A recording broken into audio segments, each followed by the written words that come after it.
په کوهستان سکینډل کې د 2019 نه د 2024 پورې یعنی دا د جنوري 2019 نه د دسمبر 2024 پورې په دې کې په مجموعي توګه د اکاؤنٹ نمبر جی 10113 نه 1057 چیکونه په جعلي کاغذونو وتی دي او په 1057 مالیت څه کم 40 ارب روپۍ دی. دا د یو کال یا د یو میاشت دا کیسه د نه ده. 15 کالو یې سره ټیک شو. صحیح په دې دی. کې تر اوسه پورې 32 کسان نیولي شوي دي او په 32 کسانو کې چې مین کم کسان دي هغه ټولو د پلی بارګین دپاره نیب ته درخواست ورکړه چې راځئ حساب کتاب را سره برابر کړو لین دین پیسې به زه تاله درکړم ته ماله راکړو بس خپل حساب کتاب چې برابر کړو.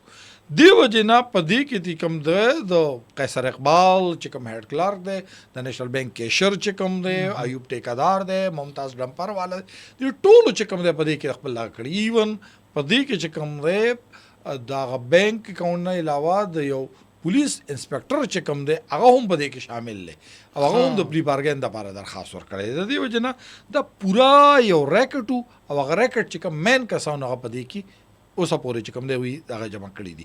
نو د دې وجې نه که موږ اندازه ولګو نو دوی یو اندازه د سرکار دا ده چې موږ تر اوسه پورې څومره کورونه او څومره څیزونه نیولي دي د دې مالیات تقریبا څه 25 ارب روپو پورې دی. مطلب اوس هم 15 ارب روپۍ چې کم دی هغه الله ریکور کول دي الله ورکول دي. صحیح